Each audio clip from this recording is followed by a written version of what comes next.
Oxygen is a basic human need that is required for life. Patients frequently are unable to meet their oxygenation needs, often as a result of ineffective pump or ineffective gas exchange. In this presentation, we cover respiratory physiology, factors affecting respiration, and the nursing process regarding respiratory assessments and oxygenation.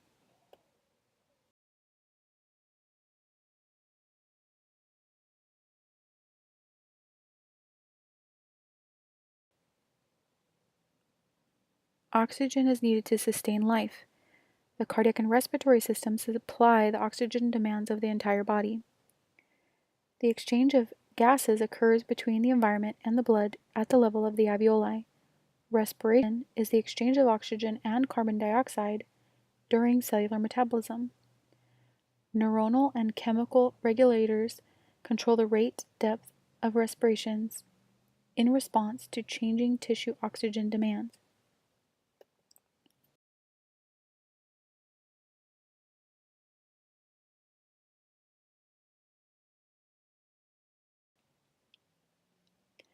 The primary functions of the lungs is to transfer oxygen from the atmosphere into the alveoli and carbon dioxide out of the body as a waste product. Important factors to remember in the process of oxygenation include ventilation, perfusion, and diffusion of respiratory gases.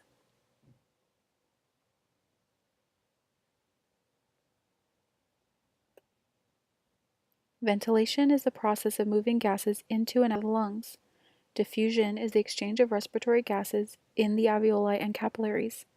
Perfusion is the ability of the cardiovascular system to pump oxygenated blood to the tissues and return deoxygenated blood to the heart.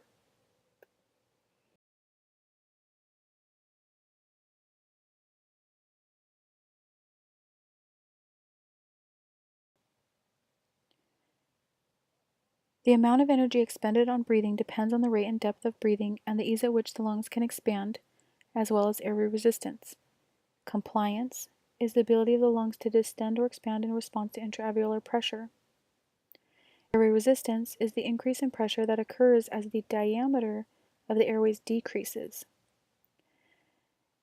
Inspiration is an active process, and expiration is passive. Atelectasis is collapse of the alveoli and is prevented through the production of a chemical called surfactant.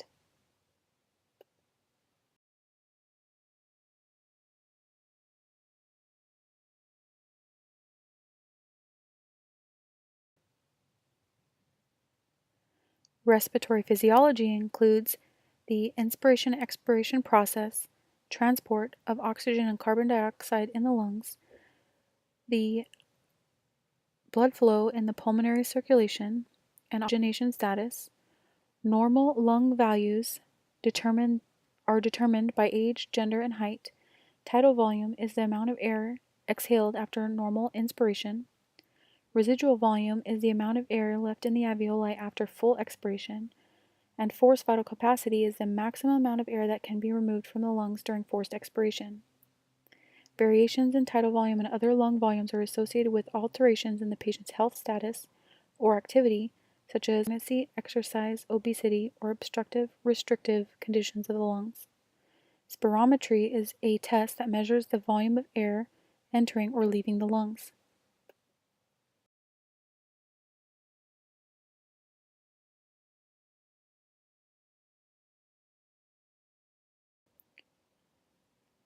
Diffusion is a process for exchange of respiratory gases in the alveoli and the capillaries of all body tissues. The increased thickness of the alveolar capillary membranes impedes diffusion of gases because it takes longer to transfer across the membrane. This is true for instances of pulmonary edema and pulmonary effusion. Oxygen transport systems consist of the lungs and cardiovascular system. This delivery depends on the amount of oxygen that is ventilated into the lungs and the amount of blood that is perfused to the tissues. Hemoglobin is a major carrier of oxygen and carbon dioxide. Carbon dioxide is a byproduct of cellular metabolism and is a regulator of acid-base balance. For example, carbon dioxide can be combined with water to form carbonic acid, and can be disassociated into hydrogen and bicarbonate for acid-base buffering.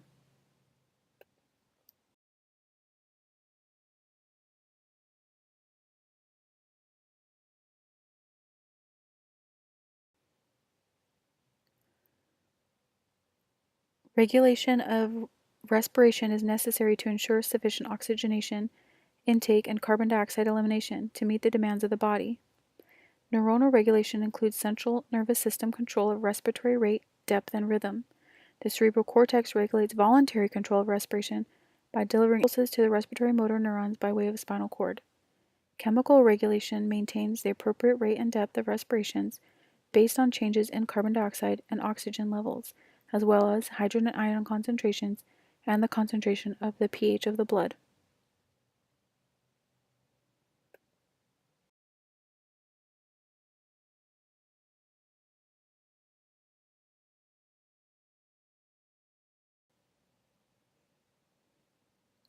The cardiac system delivers oxygen, nutrients, and other substances to the tissues and facilitates the removal of cellular metabolism waste products by way of blood flow through body systems, including respiratory, digestive, and renal systems. The primary function of the heart is to deliver deoxygenated blood to the lungs and oxygenated nutrients to the tissues.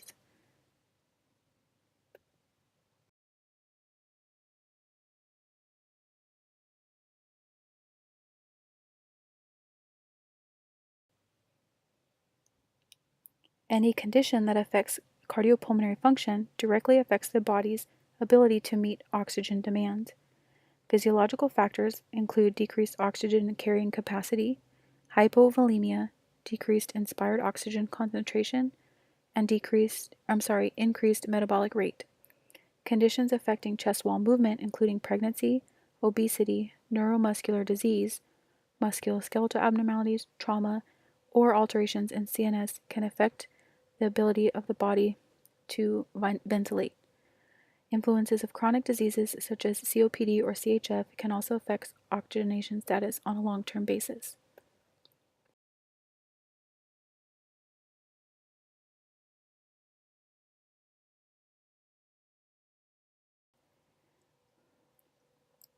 Illnesses or conditions that affect the ventilation or oxygenation transport cause alterations in respiratory functioning. For example, hyperventilation can be caused by anxiety, infection, or use of drugs. Hypoventilation can be caused by atelectasis or alveoli collapse. Signs and symptoms include dizziness, lethargy, cardiac dysrhythmias, convulsions, coma, or cardiac arrest. Hypoxia is a life-threatening condition that's caused by anemia, carbon monoxide poisoning, septic shock, pneumonia, atelectasis, or spinal cord injury or trauma. Cyanosis is the blue discoloration of the mucous membranes and the skin caused by the presence of desaturated hemoglobin in the capillaries and is a late sign of hypoxia.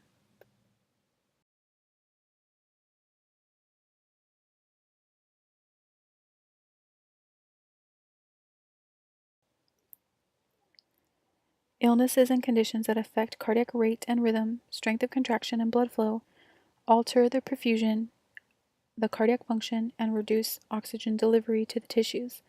Cardiac output is caused by left-sided or right-sided heart failure and impairs perfusion to the body. Valvular dysfunction can overload the pulmonary circulation and result in impaired oxygen exchange in the lungs. Angina can be a sign of impaired oxygenation to the myocardial tissues.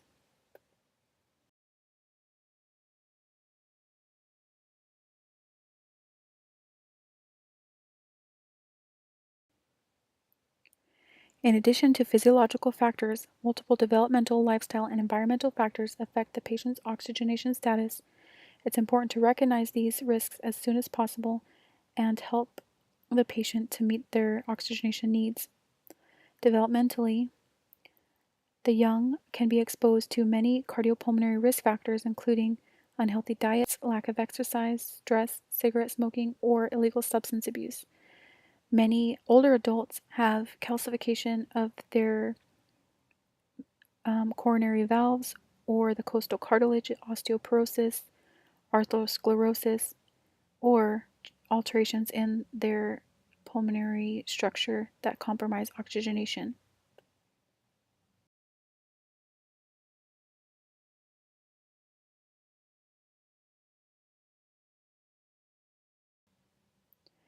Because patients often have to make changes in enjoyable habits such as cigarette smoking and eating, alterations in lifestyle factors are somewhat difficult to manage.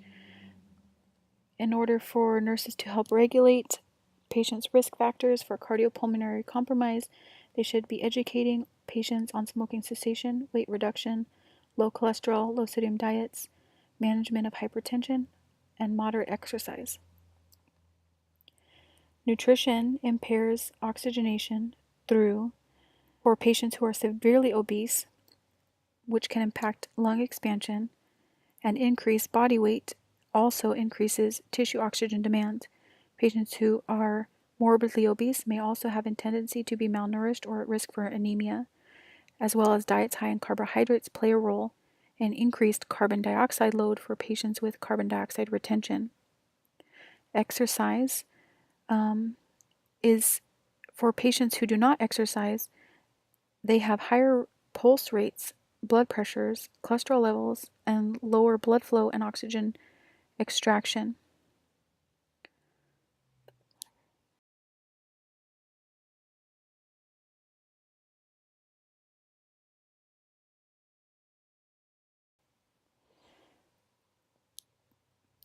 Cigarette smoking and secondhand smoke are associated with a number of diseases, including heart disease, COPD, and lung cancer.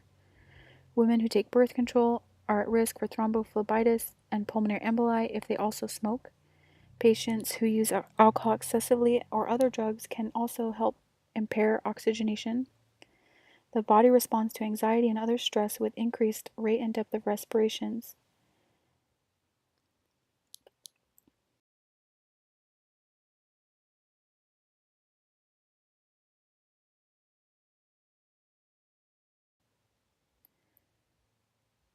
The incidence of pulmonary disease is higher in smoggy and urban areas than in rural areas. A patient's workplace sometimes increases the patient's risk for pulmonary disease. Occupational pollutants include asbestos, talcum powder, dust, and airborne fibers. For example, farm workers in dry regions of the southwestern United States are at risk for coccidiomycosis, a fungal disease caused by inhalation of spores of the airborne bacterium. Asbestos is an occupational lung disease that develops after exposure to asbestos. The lungs with asbestos is often has interstitial fibroids creating restrictive lung disease.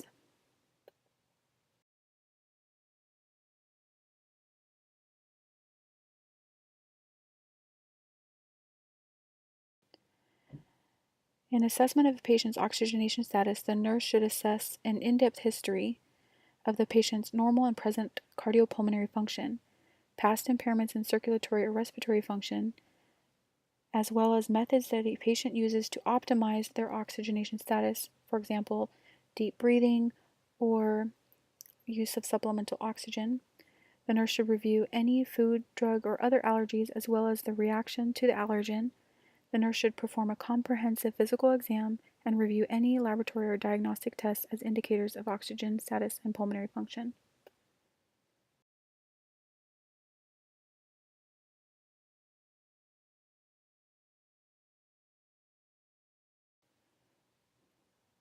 The nursing history focuses on the patient's ability to meet oxygen demand. The nurse's assessment includes respiratory pattern, thoracic inspection, palpation, and auscultation for deviations from normal. The nurse assesses pain, dyspnea, wheezing, history of respiratory infections. The nurse assesses for fatigue, cough, including hemoptysis. The nurse assesses the patient's history of smoking, including secondhand smoke or pack years smoked. The nurse assesses the patient's current use of medications, as well as over-the-counter medications or therapeutic remedies, as well as in history of environmental or geographic exposure to environmental risk factors.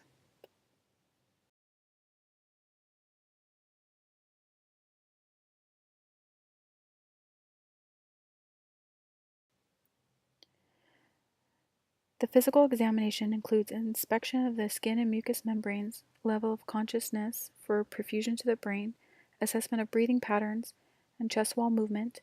The nurse assesses a percussion of the chest which may indicate fluid or air accumulation. The nurse palpates the chest, feet, and legs for their sense of perfusion, temperature, and peripheral pulses. The nurse auscultates normal and abnormal heart and lung sounds to assess the oxygenation and cardiopulmonary function.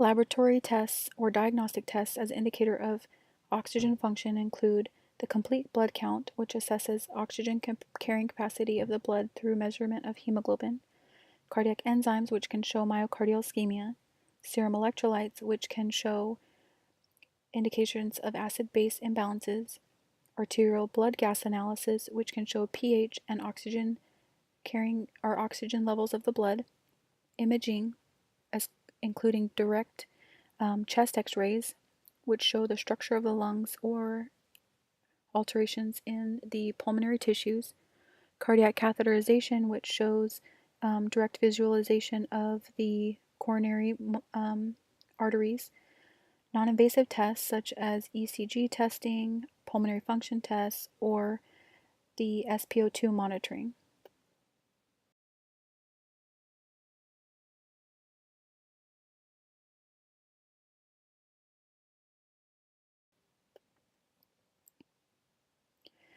Nursing diagnosis, including activity tolerance, fatigue, impaired gas exchange, ineffective airway clearance, risk for fatigue or decreased cardiac output, may also be appropriate for patients with impaired oxygenation status.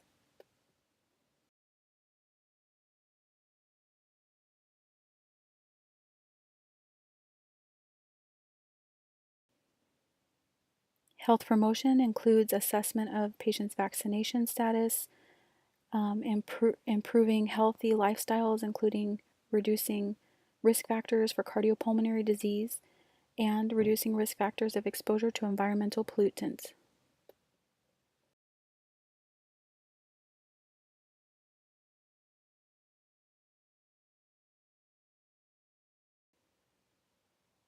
Implementation in the acute care setting includes management of the airway, coughing, deep breathing, and mobilization of pulmonary secretions through humidification, nebulization, chest physiotherapy, and hydration.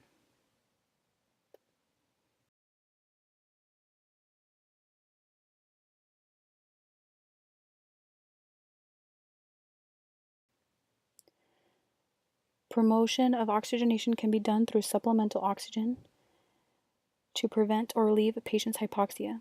Safety precautions must be initiated as oxygen is very combustible, and patients need to be educated on this risk factor.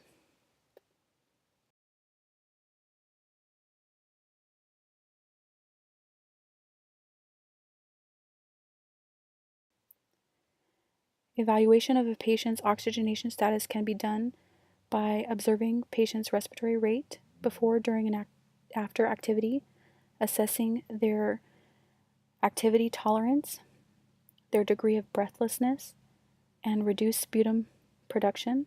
The nurse can also auscultate lung sounds for improvement in adventitious breath sounds.